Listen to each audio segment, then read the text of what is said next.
আলাইকুম আমার প্রিয় ভাই বোনেরা। আজকে আমি যে ব্যাপারটি নিয়ে কথা বলবো সেটি আপনাদেরও নজরে এসেছে, কারণ এই ব্যাপারটি এখন টক অফ দ্য কান্ট্রিতে পরিণত হয়েছে। আপনারা দেখেছেন যে ঢাকার পল্লবীতে একজন বৃদ্ধা মহিলা, নাম নূরজাহান বেগম, যার বয়স ৭৫, তার বাসা থেকে তার মৃতদেহ অর্ধগলিত অবস্থায় উদ্ধার করা হয়েছে।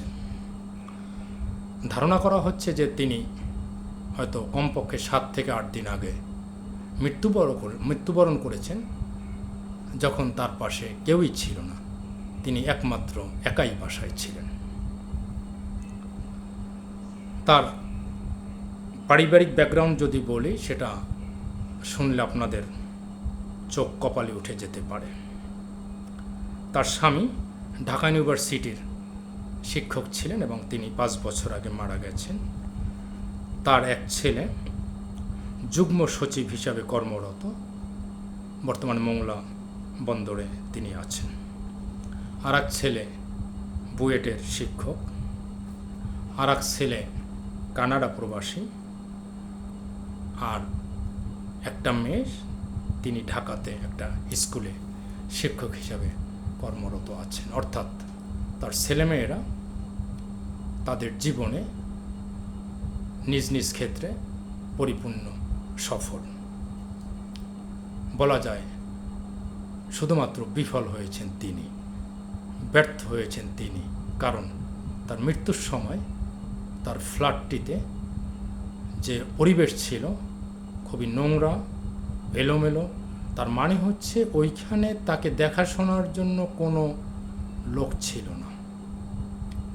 অথচ তাদের সন্তানদের যে স্ট্যাটাস, তারা ইচ্ছা করলে একজন কাজের লোক, ২ জন ৩ জন কাজের লোকও নিয়োজিত করতে পারতেন তার সেবা শুশ্রূষার জন্য, তার চিকিৎসার জন্য যদি দরকার পড়ত, তাকে ডাক্তারের কাছে নেওয়ার জন্য।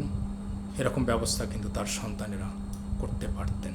আমি তাদেরকে ব্লেম করছি না বা ছোট করছি না, কিন্তু বাস্তবতাটা হচ্ছে কিন্তু যে তিনি মারা গেছেন একদম নিঃসঙ্গ অবস্থায় এবং খুব দুঃখজনকভাবে।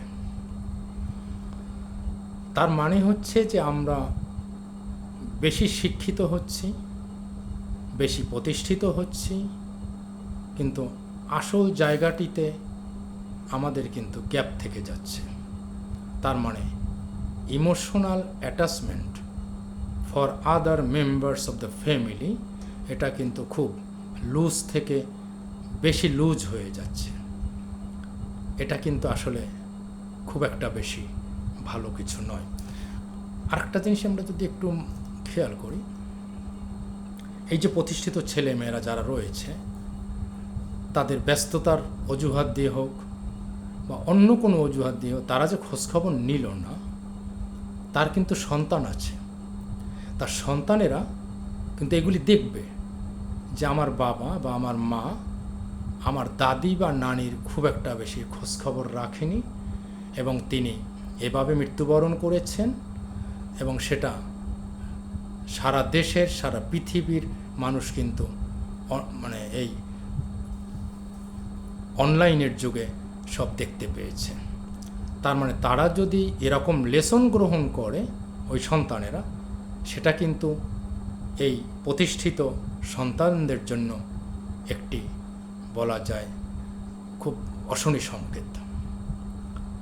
তাহলে আমরা যে যেখানেই আছি, যে পর্যায়ে থাকি না কেন, অন্তত আমাদের মা বাবা, তাদেরকে যতটুকু সম্ভব তাদের ভরণ পোষণ, দেখাশোনা, তাদের যত্ন আত্তি করা, এটার কিন্তু প্রয়োজন আছে। তা না হলে ভুলে গেলে চলবে না, আপনি আমরাও কিন্তু একদিন বৃদ্ধ হব, এরকম অসহায় হয়ে পড়ব। তখন যদি আমার সন্তানেরা, আপনার সন্তানেরা খোঁজখবর না নেয়, তাহলে আপনার আমারও কিন্তু এরকম মৃত্যু হতে পারে। অতএব সবাই সাবধান হয়ে যেতে হবে।